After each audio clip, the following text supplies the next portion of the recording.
The moment you stop pretending. Jung's lesson on the self. He had everything. The accolades piled up like snowdrifts, each one a testament to a life meticulously sculpted, a fortress built against the gnawing whispers of doubt. Yet, beneath the polished veneer of success, a hollowness had begun to bloom, a silent, insidious void that no amount of external validation could fill. It was the quiet ache of a man who had arrived at every destination, only to find himself perpetually lost, the landscape of his achievements strangely barren. He had chased the horizon with relentless ambition, believing that the next summit, the next grand conquest, would finally bring him to a place of lasting peace. But each victory, once savored, dissolved into a mirage, leaving behind only the dust of what had been and the unsettling question of what truly remained. This wasn't a sudden collapse, but a slow, creeping erosion, a subtle dissonance between the outward performance and the inward reality. He would stand on stages, bathed in the warm glow of applause, and feel an almost unbearable chill, a profound sense of disconnection from the very self he presented to the world. It was as if he were an actor in a play he had written, directed, and starred in, yet the script felt alien, the lines hollow echoes of a truth he could no longer grasp.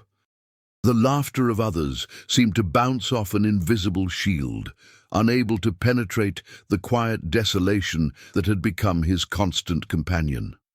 This internal exile, this feeling of being a stranger in his own life, was the insidious cost of a journey that had prioritized the climb over the destination, the accumulation over the essence. She felt everything. Every joy, every sorrow, every flicker of hope, and every crushing despair, she absorbed them all, an open conduit to the raw, untamed currents of existence. Her heart was a vast ocean, capable of holding immense love, profound empathy, and an unshakable capacity for suffering. But this boundless sensitivity, this willingness to be vulnerable to the world's embrace, had also become her undoing. The sharp edges of betrayal, the cold sting of loss, the relentless pressure of unmet expectations, each wound, though perhaps small in isolation, had accumulated, layering themselves upon her spirit like strata of rock. She had learned to navigate the world by feeling her way through it, by allowing her emotions to be her compass, her guide. And for a time, this had been a source of immense richness, a way to connect deeply with others, to understand the unspoken language of the soul. But the world, in its chaotic beauty and brutal indifference, had begun to wear her down. The constant ebb and flow of intense feeling, the susceptibility to the emotional storms of those around her, had left her feeling adrift, her own sense of self dissolving into the overwhelming tide. There were moments in the quiet of the night when the sheer weight of it all threatened to crush her, when the echoes of past hurts and the anxieties of the future converged into a deafening roar. She longed for a stillness, a sanctuary within herself, but the very openness that defined her seemed to prevent her from finding one. This is not a story about failure, nor is it a narrative of relentless triumph. It is a story about the quiet spaces in between, the moments when the carefully constructed facades of our lives begin to crumble, revealing not weakness, but a profound, often painful, truth. It is about the man who had achieved the world's definition of success and found it wanting, and the woman who had embraced the fullness of human experience and found herself overwhelmed. Their journeys, though distinct, speak to a shared human dilemma, the struggle to reconcile the external demands of life with the internal landscape of the self. We are often taught to strive, to achieve, to control, to build walls that protect us from the perceived chaos of existence. We are encouraged to present a polished, capable version of ourselves to the world, to present a face that rarely betrays the inner turmoil. But what happens when that carefully curated self begins to feel like a costume, ill-fitting and suffocating? What happens when the relentless pursuit of external validation leaves us feeling more empty than fulfilled, and the embrace of our deepest emotions leaves us vulnerable to the point of breaking? This journey into the heart of that dilemma, into the philosophical and psychological terrain where our inner lives collide with the external world, begins not with answers, but with a question, a quiet recognition of a disquiet that many of us carry, perhaps unknowingly.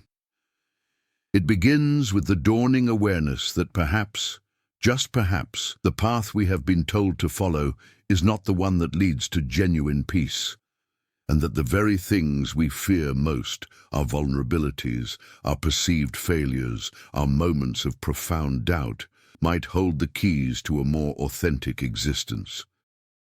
We stand at a precipice, looking into the abyss of our own inner world, and the first step is not to leap, but to acknowledge the vastness of what lies beneath, and to understand that this recognition, this quiet acknowledgement of our shared human struggle, is the true beginning of wisdom.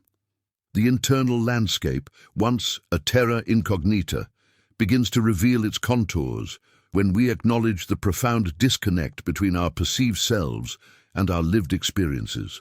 This isn't about self-criticism, but about a more honest appraisal, a willingness to see the patterns that have emerged from the raw material of our lives. Consider the relentless pursuit of external validation. It's a powerful current, often disguised as ambition or the desire for security. We chase promotions, accolades, the approval of peers, believing these external markers will somehow solidify our sense of worth. Yet the moment one goal is achieved, the hunger for the next often intensifies, leaving us in a perpetual state of striving, a runner on a treadmill, expending immense energy but never truly reaching a destination. This pattern, deeply ingrained, can manifest in subtle ways. The constant need to prove oneself, the anxiety that arises from even minor setbacks, the tendency to define one's value solely by one's accomplishments. It's a form of self-imposed exile, where the authentic self is hidden away, deemed insufficient or unworthy of the world's gaze. Furthermore, the inverse is equally compelling. The individual who feels everything, who is deeply attuned to the emotional currents around them, can also lose their bearings. This empathetic absorption, while a source of connection, can lead to a diffusion of personal boundaries. Imagine a person who, in an attempt to soothe a friend's distress, inadvertently takes on their pain as their own needs and feelings becoming secondary, then tertiary. Over time, this repeated act of emotional self-sacrifice can erode one's sense of individual identity. The self becomes a mirror, reflecting the emotions of others, rather than a distinct entity with its own unique inner life. This can result in a profound sense of being overwhelmed, a feeling of drowning in the emotional sea of humanity, where the distinction between one's own feelings and those of others becomes blurred to the point of non-existence. It's a different kind of exile, one where the self is not hidden but dissolved, a casualty of an overextended capacity for empathy. Building on this, however, we must recognize that these patterns are not necessarily born of malice or conscious choice. They are often the intricate tapestries woven from our earliest experiences, our upbringing, and the societal narratives we absorb. The pressure to succeed, to be strong, to never show weakness, these are potent forces that shape our development from a young age. Similarly, the emphasis on compassion and care, while vital, can sometimes be misconstrued as a directive to absorb the world's suffering without regard for one's own well-being. Consequently, the man who has achieved everything but feels nothing is often a man who learned early on to suppress his vulnerabilities, to prioritize logic over emotion, to equate stoicism with strength. Conversely, the woman who feels everything too deeply may have been taught that her worth is tied to her ability to nurture and care for others, her own needs deemed less important. These are not criticisms, but observations of the complex interplay between our innate predispositions and the external forces that sculpt our internal worlds. Another crucial layer is the role of narrative. We are, by nature, storytellers, both to ourselves and to others. The stories we tell about our lives, the explanations we construct for our experiences, profoundly shape our reality. The man who believes his worth is solely tied to his achievements will likely continue to chase external validation, even when it brings him no lasting joy, because his internal narrative dictates that this is the only path to self-acceptance. He cannot conceive of a self that is valuable independent of its accomplishments. Likewise, the woman who views her identity through the lens of her empathetic capacity may struggle to set boundaries, as doing so would threaten the very core of her self-definition. Her narrative tells her that to be loving is to be all-encompassing, to absorb, to sacrifice. Now, consider how this applies when you face a significant life transition, such as a career change or the end of a long-term relationship. If your internal narrative is rooted in external achievement, this transition can feel like an existential crisis. Your identity, so closely tied to your former role or relationship, feels threatened. The void left behind is not just a lack of activity, but a perceived lack of self. Conversely, if your narrative is one of porous emotional boundaries, you might find yourself overwhelmed by the residual emotions of the situation, unable to disentangle your own feelings from those of others involved, leading to prolonged suffering and a struggle to move forward. These are not abstract philosophical musings. They are the very mechanisms by which our inner lives are constructed and by which we navigate the inevitable challenges of existence. The unexamined narrative, whether it emphasizes external metrics or emotional diffusion, can become a cage, limiting our capacity for genuine peace and self-understanding. The philosophical exploration of the self often grapples with the notion of authenticity, not as a static state to be achieved, but as a dynamic process of becoming. It's a concept that moves beyond mere self-awareness, delving into the courage required to align one's outward actions with one's deepest inner convictions, even when those convictions clash with societal expectations or personal comfort. This isn't about discovering a pre-existing perfect self, but about actively constructing a self that is true to one's evolving understanding of oneself and the world. For instance, consider the artist who feels compelled to create works that challenge conventional aesthetics, risking critical dismissal and financial instability. Their authenticity lies not in the certainty of success, but in the unwavering commitment to their unique vision, the internal imperative to express what they genuinely perceive and feel, regardless of external reception. This inherent tension between the inner imperative and the outer world's judgment is where the struggle for an authentic existence truly unfolds.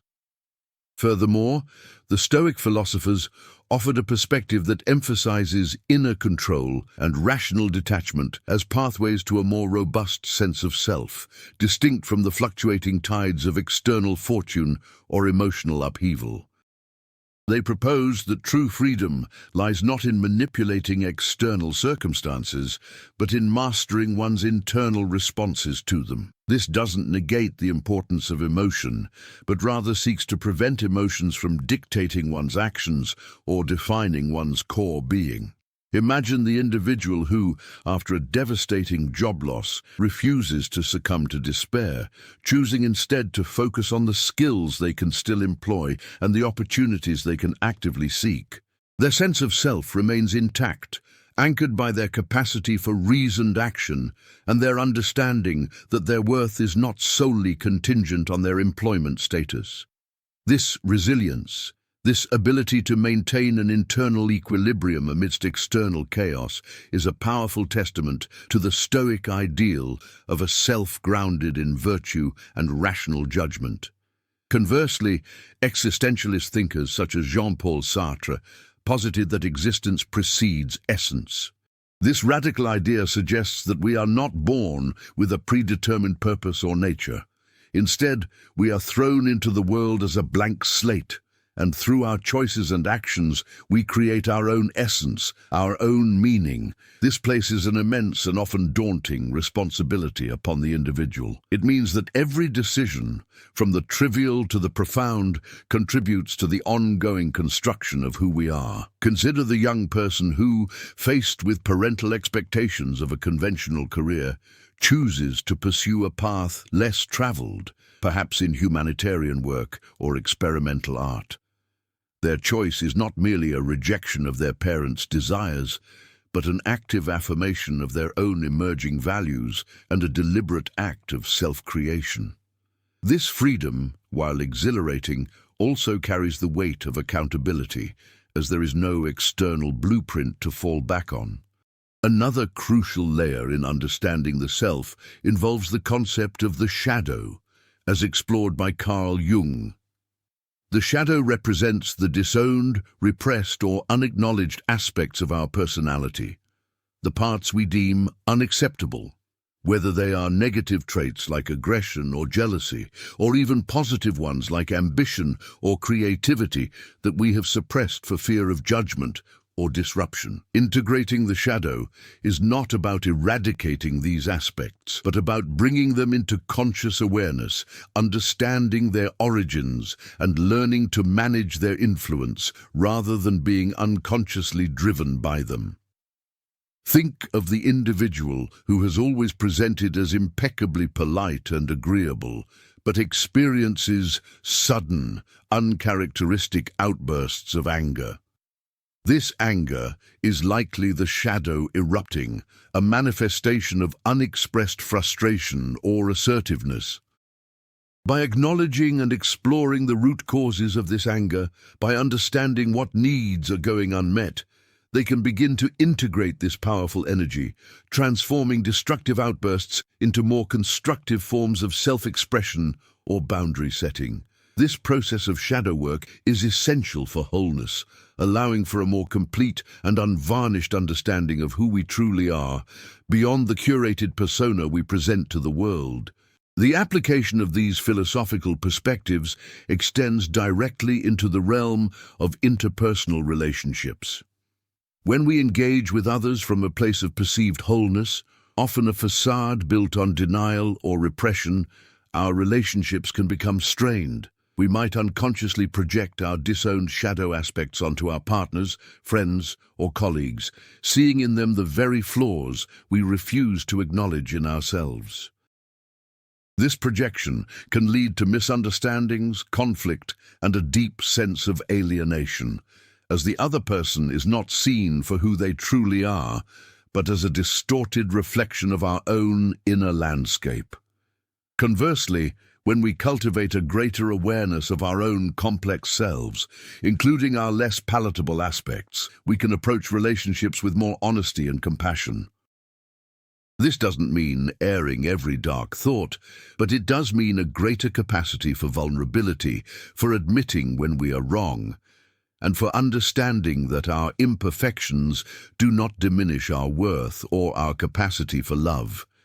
It is in this space of genuine, albeit imperfect self-acceptance, that the most profound and enduring connections can be forged, built not on an idealized image, but on the shared reality of human complexity. The pursuit of meaning, when untethered from the immediate tangible present, can become an elusive phantom, a constant chasing of tomorrow's enlightenment while today's quiet wisdom is overlooked. It's the tendency to believe that profound understanding will arrive as a sudden revelation, a lightning strike illuminating a path previously shrouded in darkness. This often manifests as a relentless intellectualization, a desire to dissect and categorize every experience, to find a grand narrative that explains it all. However, this can inadvertently create a distance from the raw, unfiltered experience itself. When we are so focused on understanding a moment of joy, for instance, we risk failing to inhabit it.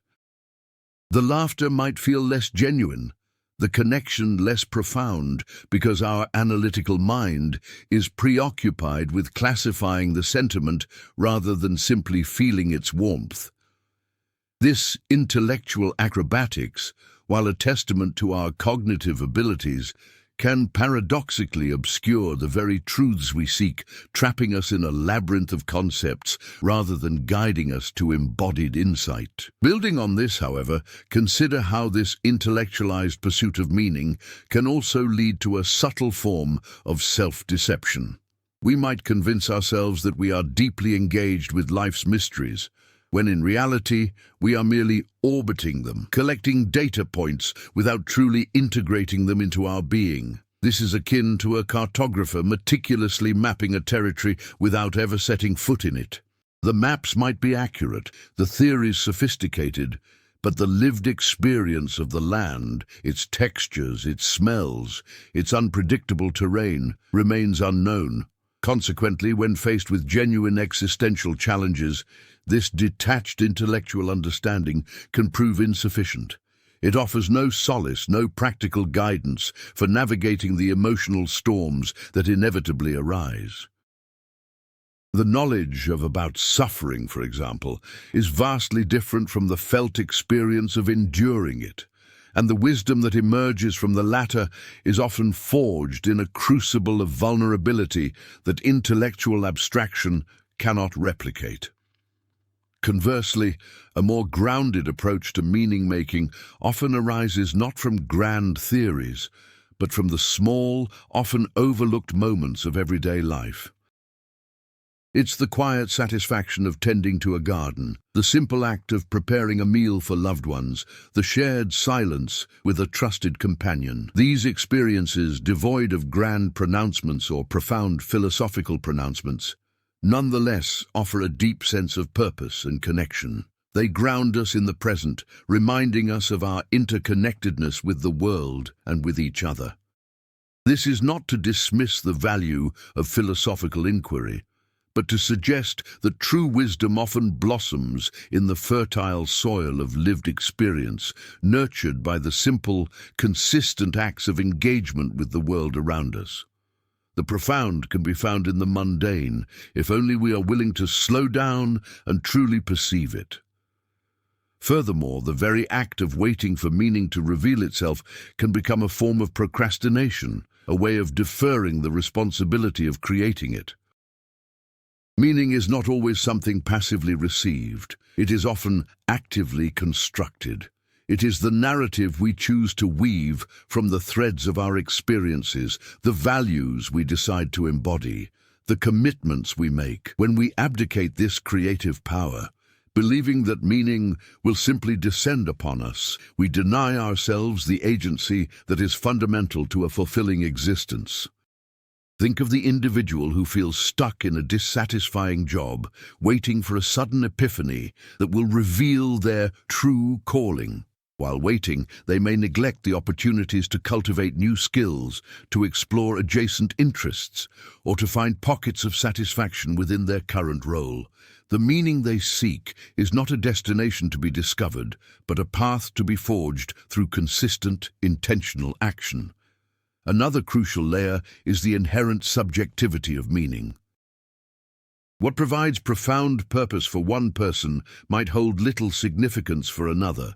This individuality underscores the importance of introspection and self-discovery. It's not about finding the universal answer, but about discerning your answer.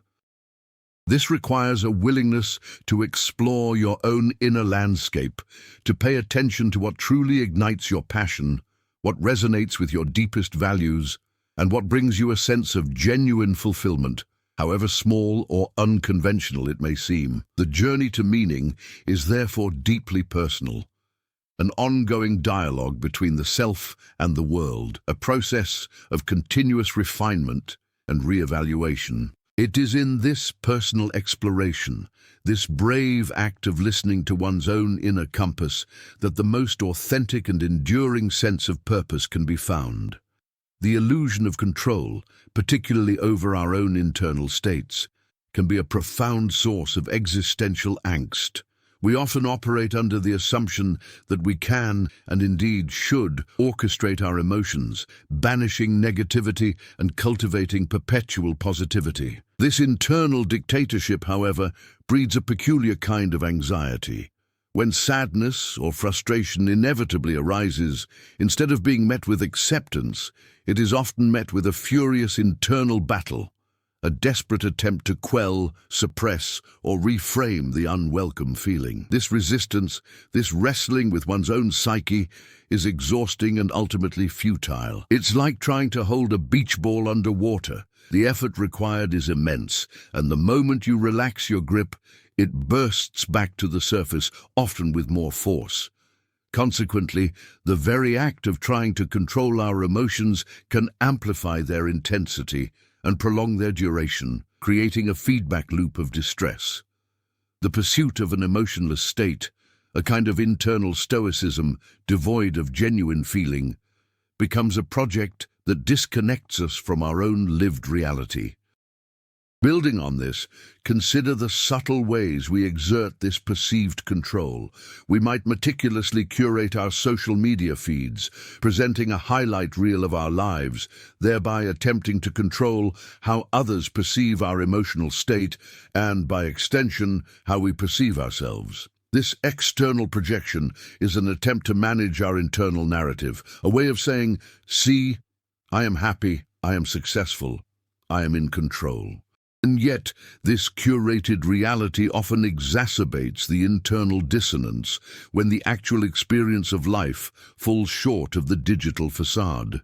Furthermore, we engage in constant mental gymnastics, replaying conversations to find the right thing we should have said, or rehearsing future interactions to avoid perceived missteps. This constant preoccupation with managing potential emotional outcomes rather than engaging authentically with the present moment creates a state of perpetual unease.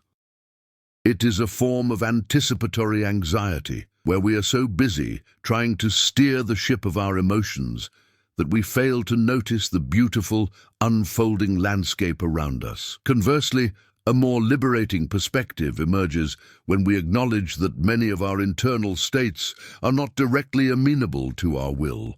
Just as we cannot command the tide to recede, we cannot simply will away deeply ingrained emotional patterns or the natural ebb and flow of our feelings. Instead, the wisdom lies in cultivating a different kind of relationship with our inner world, one of observation, curiosity, and gentle acceptance. This involves developing an inner witness, a part of ourselves that can observe emotions without judgment, without the immediate urge to alter or suppress them. Imagine a meteorologist observing a storm.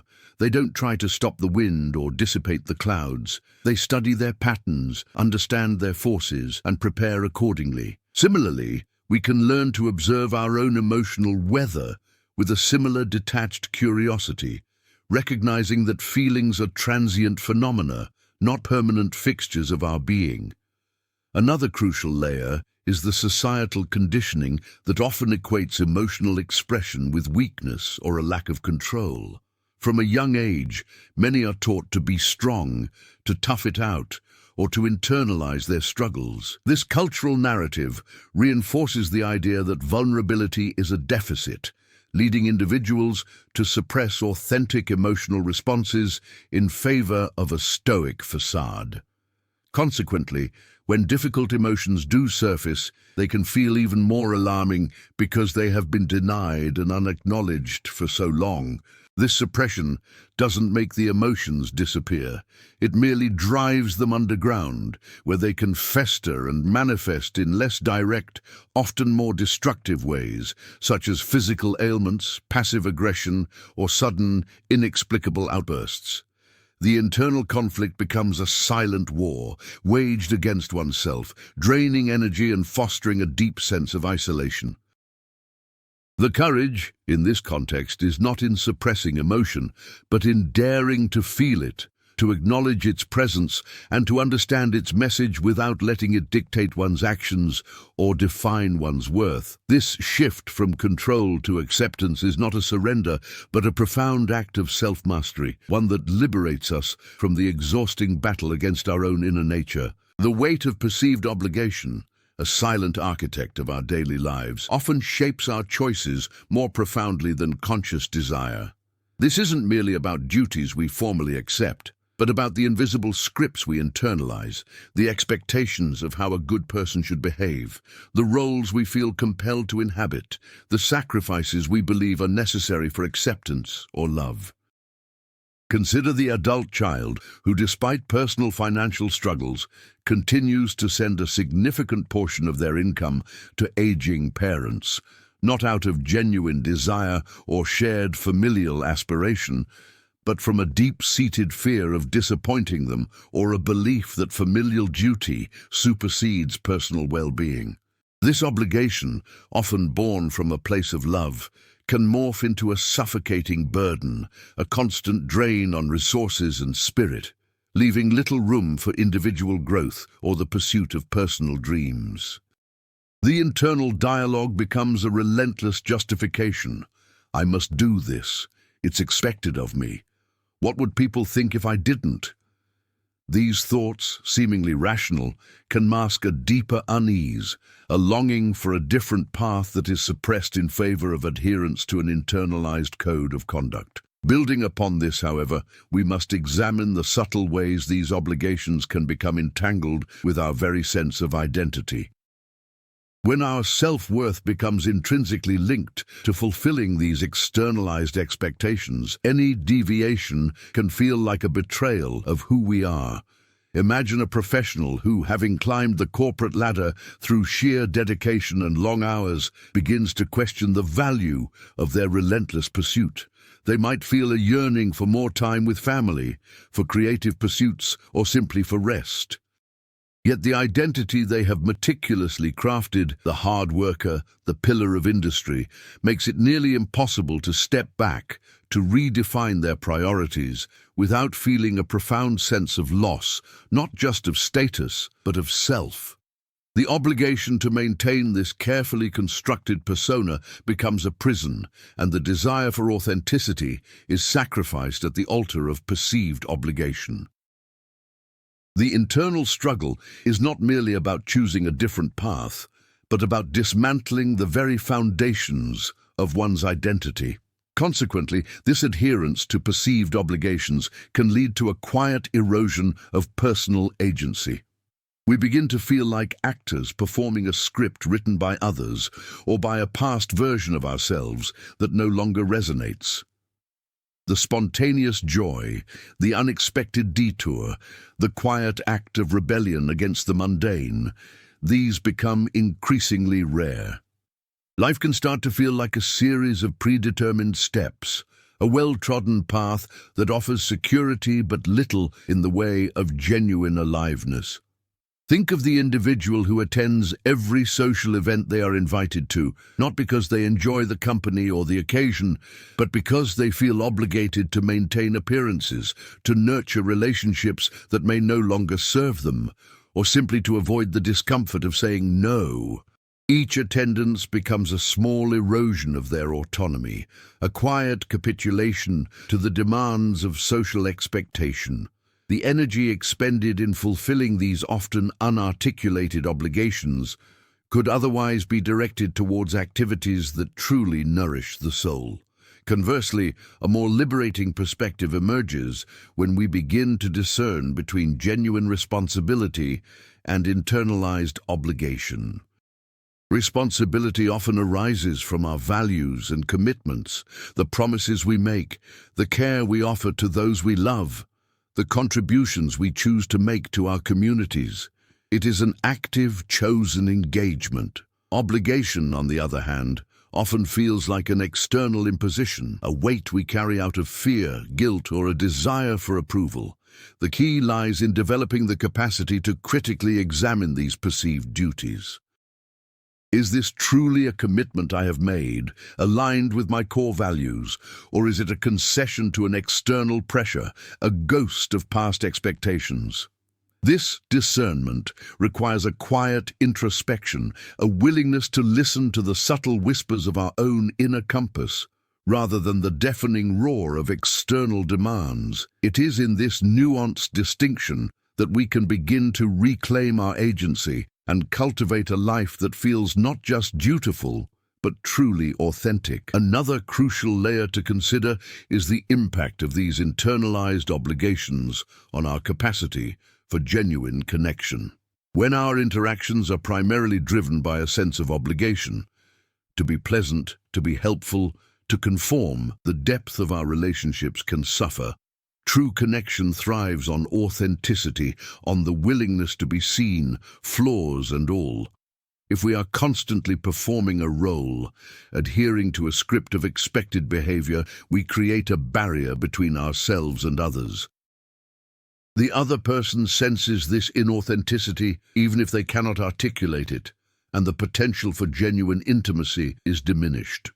Imagine a friendship where one person consistently feels they must perform, always agreeing, always being agreeable, never expressing dissenting opinions or personal struggles for fear of disrupting the perceived harmony.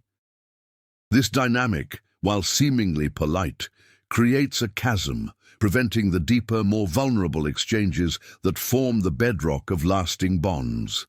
The obligation to maintain a certain image, even within close relationships, ultimately hinders the very connection it seeks to preserve. Reflecting on this journey so far, we've navigated the intricate currents of our inner lives, tracing the delicate threads that weave through our perceptions of self, our engagement with the world, and the often unseen forces that shape our daily existence. It's as if we've been examining the multifaceted facets of a prism, each one catching the light differently, revealing distinct yet interconnected patterns of human experience. As we pivot towards the final reflection, consider the cumulative effect of these explorations, the constant striving that leaves us feeling adrift, the profound sensitivity that can overwhelm, the compelling narratives we construct about our worth, the subtle yet pervasive influence of perceived duties. These are not isolated phenomena. They coalesce, forming the complex landscape of our interiority, a terrain that shapes our every interaction and decision. Drawing these strands together, we see a recurring theme emerge: the profound impact of our internal frameworks on our external realities. The lenses through which we view ourselves and our circumstances invariably color our experiences, dictating our responses and ultimately influencing the very fabric of our lives. It's akin to navigating a vast ocean. The compass we hold, whether it's calibrated by external validation, ingrained obligation, or a deep-seated fear, determines the course we chart, the shores we reach, and the storms we weather. As the waters of life churn and shift, the reliability and accuracy of that internal compass become paramount, guiding us not necessarily to a predetermined destination, but to a more authentic engagement with the journey itself. In light of these insights, the path forward becomes clearer, not in terms of a definitive answer, but in the recognition of a profound shift in perspective. The accumulated weight of our inquiries suggests that true equilibrium is not found in the relentless pursuit of an idealized state, nor in the rigid adherence to external dictates, but in a more nuanced, more honest engagement with the totality of our being. It's about understanding that the very elements we might perceive as hindrances or sources of turmoil can, in fact, hold the keys to a more integrated and meaningful existence. The journey has led us to the threshold of a deeper understanding, a space where the echoes of our contemplations begin to harmonize, preparing us for the final resonance. The tapestry of our exploration, woven from the threads of ambition's hollowness and sensitivity's embrace, from the narratives we build and the obligations we carry, culminates not in a definitive answer, but in a quiet revelation. It is the dawning awareness that the most profound truths about ourselves are not found in the grand pronouncements of success or the desperate attempts at emotional control, but in the subtle, often overlooked dialogues within. We have journeyed through the landscapes of striving and surrendering, of perceived strength and undeniable vulnerability, and in doing so have glimpsed a more authentic way of being, one that honors the entirety of our human experience, the light and the shadow, the joy and the sorrow, the certainty and the doubt. The core insight that resonates through all these reflections is the profound liberation that comes from relinquishing the illusion of absolute control and embracing the inherent fluidity of existence. We are not static beings to be molded into perfect, unassailable forms. Instead, we are dynamic, evolving creatures, constantly shaped and reshaped by our interactions with the world and with ourselves. The relentless pursuit of a flawless self, a self devoid of perceived flaws or inconvenient emotions, is a Sisyphean task that only serves to disconnect us from our own vitality. True freedom, it seems, lies not in conquering our inner landscape, but in learning to inhabit it with curiosity, compassion, and a deep, unwavering acceptance. This journey has illuminated that meaning is not a destination to be discovered, but a practice to be cultivated, moment by moment. It is found not in the fleeting triumph or the grand gesture, but in the quiet, consistent acts of presence and authenticity. It is in the willingness to show up fully for our lives, not as polished performers, but as genuine participants, open to the full spectrum of human experience. The courage we seek is not the absence of fear, but the willingness to feel it and to act in its presence, guided by our deepest values, rather than by the dictates of external expectation or the phantom of perfect control. As we stand at this juncture, the path ahead is not one of prescribed actions, but of a gentle invitation to a more integrated way of living. The true practice begins now, not in grand resolutions, but in the quiet cultivation of self-awareness, the gentle dismantling of internalized obligations, and the courageous embrace of our own inherent complexity. It is in the small, consistent choices to be more present, more compassionate with ourselves and with others, and more aligned with our authentic inner compass that we begin to weave a life of genuine depth and enduring meaning. The journey continues, not towards an end point, but within, in the ongoing, ever-unfolding arc.